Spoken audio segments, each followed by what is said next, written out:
Diversas reacciones sigue generando la farmacia popular Ricardo Silva Soto en Recoleta, que ofrece medicamentos a un precio bastante menor que en el resto del mercado. Incluso desde el gobierno entregaron su respaldo a la iniciativa, anunciando que presentarán una serie de medidas para replicarla en otros municipios del país. Queremos ahondar más en este y otros temas de la contingencia y para eso tomamos contacto con la diputada del Partido Comunista, Camila Vallejo, a quien le agradecemos su tiempo para conversar acá en CNN Prime. Diputada, muchas gracias por estar con nosotros.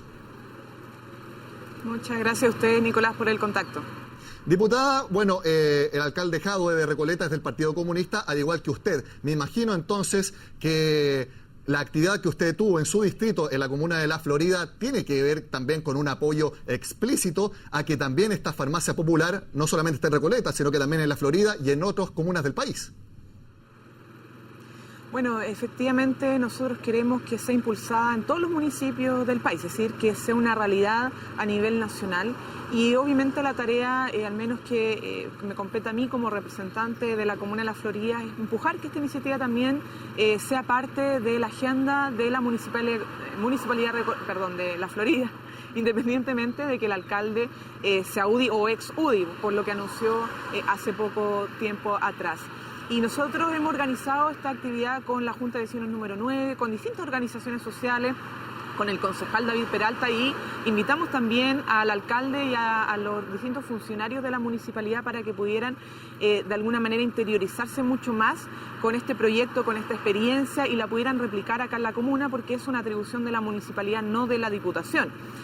Y es porque nuestra convicción de alguna manera es que tenemos que combatir en la práctica el gran mercado, el gran negocio que hay con la salud y particularmente, no exclusivamente, sino que particularmente en este caso con la industria farmacéutica, con las grandes cadenas farmacéuticas que ya vemos que se han coludido, que siguen poniéndose de acuerdo en tener precios altos y lo que hace esta iniciativa de alguna manera no es entregar un medicamento de bajo costo, sino que el precio justo, el precio que corresponde, ya que le quita toda la utilidad que generan las farmacias cuando venden de alguna manera a precio 3, 4, 5, 10 o más veces más alto en los medicamentos que necesita la gente para su salud y para poder sobrevivir. ¿Usted cree efectivamente que esta iniciativa se pueda replicar en su comuna y en otras del país? Porque yo me acuerdo que cuando se lanzó esta iniciativa hubo creo que 40 o 50 municipios de distintas partes de Chile pidiéndole a Jadwe, el alcalde de Recoleta, cómo lo hizo, cuáles fueron los procesos, porque realmente es algo que al parecer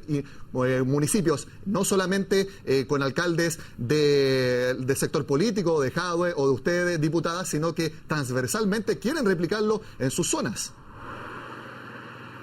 Exactamente, yo creo que, y muy bien lo decía Daniel Jadwe hoy día en el foro, que la farmacia popular ya es una realidad, o sea, es inevitable. Además, pone el elemento electoral, que estamos un año de elecciones municipales, difícilmente los municipios no quieran tomar esta iniciativa.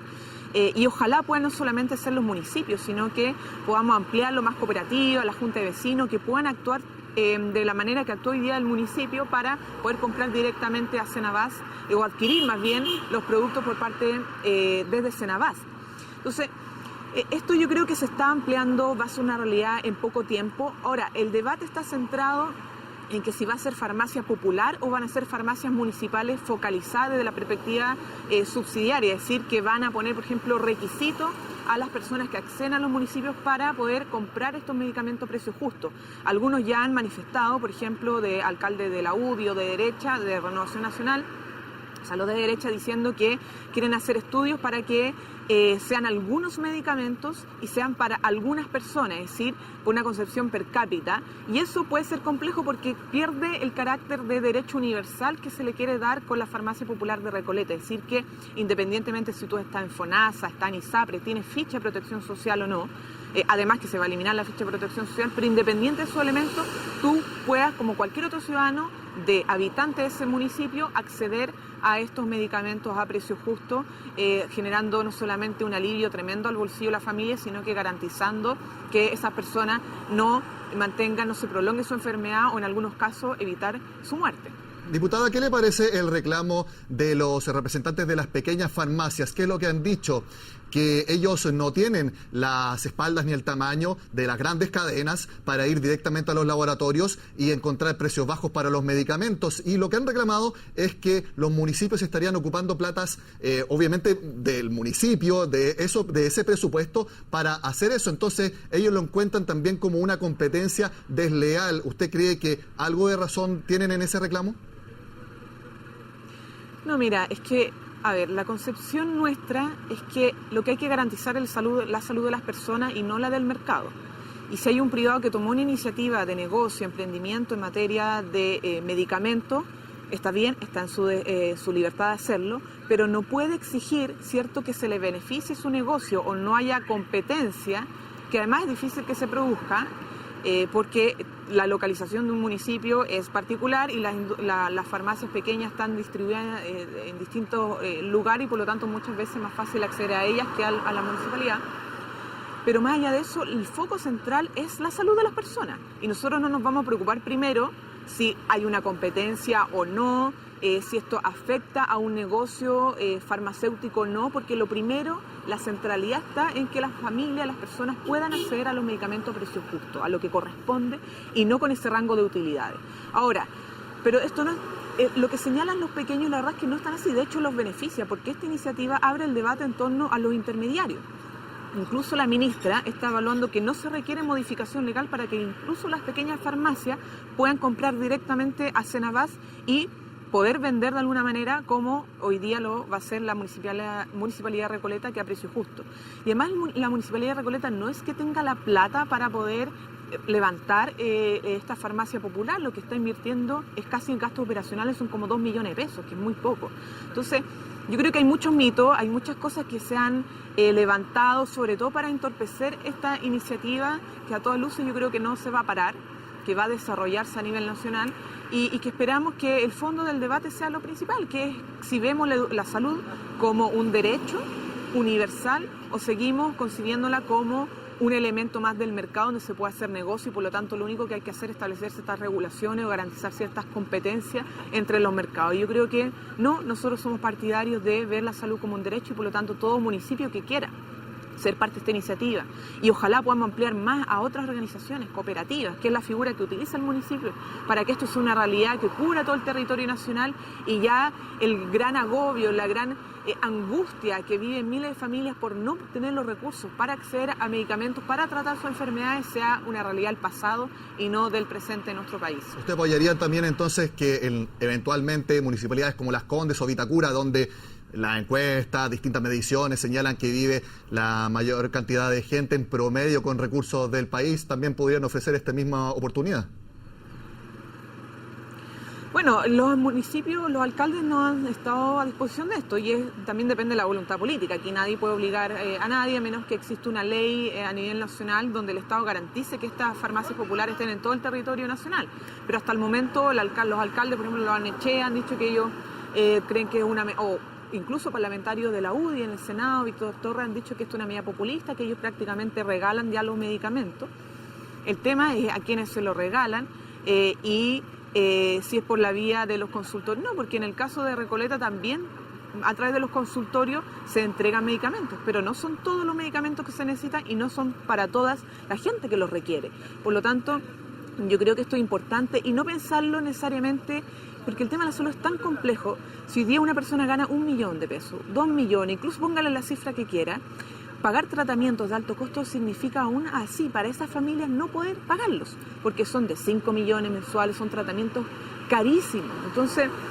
yo creo que esto no tiene que ver simplemente con una lógica de focalización, de pensar solo en los más vulnerables o los adultos mayores, que tiene un impacto tremendo en ellos, sino que pensar incluso en la clase media o en todos los que vivan una enfermedad, porque la salud no puede estar intermediada por conceptos de mercado o de negocio, tiene que estar garantizada como derecho. Por lo tanto, yo creo que esta iniciativa en ese sentido es totalmente estructural, es un cambio de una lógica, insisto, subsidiaria a una lógica de derecho en materia de salud y esperemos que, insisto, todos los municipios tengan la voluntad y la disposición de sumarse a esta iniciativa. Bueno, si lo Barnechea, Las Condes, la Vitacura no quieren, Bueno, será un costo menor, pero la verdad es que nos interesa que la mayor cantidad de municipios puedan realmente ser parte de esta iniciativa. Diputado, usted mencionó que el tema de la salud es un tema complejo y quisiera llevarla a otro tema que es bastante complejo, que es la educación, y en su calidad de presidenta de la Comisión de Educación de la Cámara Baja. La cuarta subcomisión mixta de presupuesto este sábado decidió no votar la glosa presupuestaria para educación. ¿Qué le parece esa determinación, que era algo que se preveía podía ocurrir? Bueno, es evidente que tras la clara posición de rechazo de la derecha a la gratuidad del 2016 y a lo que se suma la democracia cristiana, no están los votos para aprobar la glosa de gratuidad, y eso es algo preocupante. Yo lo he dicho, me parece irresponsable que una bancada de la nueva mayoría utilice esta amenaza para hacer modificaciones a la glosa gratuidad, que por cierto podemos compartir que puede ser perfectible, pueden hacerse modificaciones, pero no utilizar su votación como de alguna manera un poder de veto para poder avanzar un elemento programático de la nueva mayoría que es tan fundamental, que es la gratuidad, y bueno, la reforma a la educación en general. Entonces yo creo que ahí el aplazamiento se debe a eso, y esperemos que se solucione prontamente, porque yo no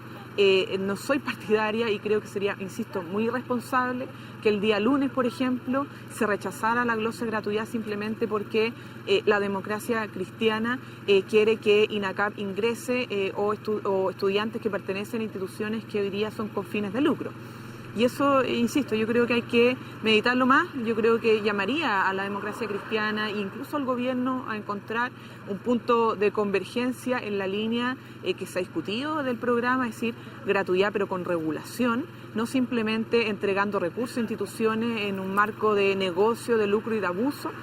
sino que realmente vea el derecho a la gratuidad y a la educación dentro de una concepción distinta a la educación, para que podamos realmente sacar adelante esta glosa y no quitarle la posibilidad a más de 200.000 estudiantes del 2016 ya estudiar gratuitamente en las instituciones de educación superior. Diputado, usted hace un llamado a la democracia cristiana y al gobierno. El problema es que parece que entre ambos actores las cosas no están muy bien. De hecho, hoy en una entrevista el presidente de la DC, Jorge Pizarro, señaló que la democracia cristiana está pasando por una mala relación actualmente con la administración Bachelet.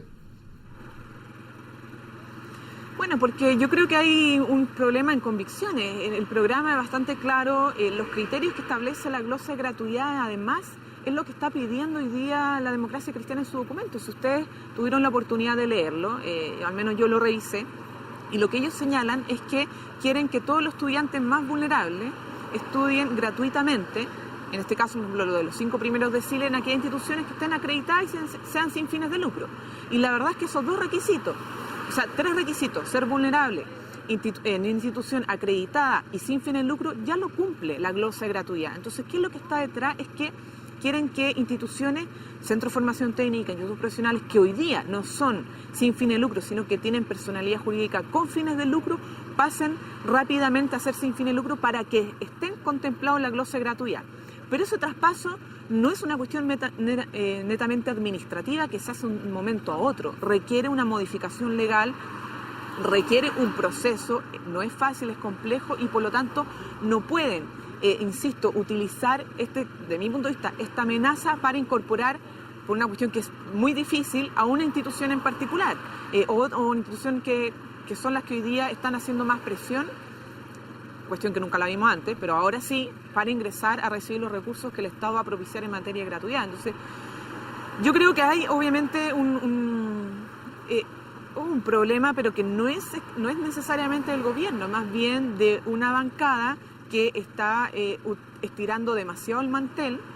en mi punto de vista, irresponsablemente, para negociar la incorporación de 1 o 2 instituciones a la gratuidad 2016, sin pensar en las consecuencias reales, los efectos reales que tiene para los que están contemplados en la glosa y que por caerse la glosa no estarían contemplados el 2016, que son, insisto, más de 200.000 estudiantes. Diputada, usted mencionaba los requisitos para recibir los recursos. Ese es un tema, pero también hay otro, es que se están pidiendo aún más recursos de los presentados en la glosa, y ya lo ha dicho en todos los tonos el ministro de Hacienda, Rodrigo Valdés, por el entorno económico, este presupuesto tiene que ser austero, entonces se ve bastante difícil también que uno se un poco se despeje el tema de los requisitos y también el tema de mayores recursos. Entonces son dos complejidades al mismo tiempo y bastante difíciles de solucionar ambas. Bueno, pero que son los mismos que dicen que hay que priorizar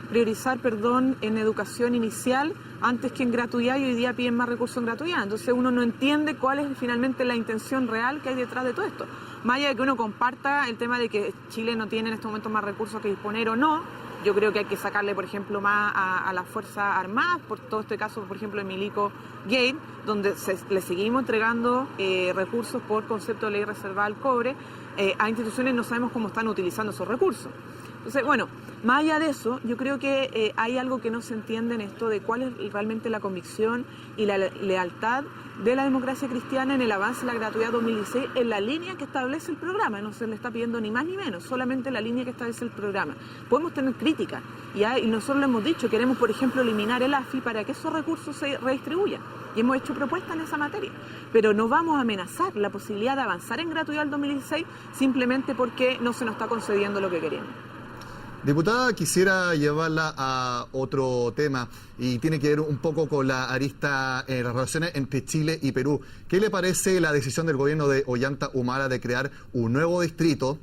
en la zona fronteriza con nuestro país y que incluya el triángulo terrestre que tanto Chile como Perú se lo adjudican? De hecho, el gobierno ha anunciado que va a mandar una nota diplomática quejándose sobre esto e incluso amenaza con no enviar ministros de Estado a una reunión bilateral que tiene que ver con el tema social previsto para diciembre.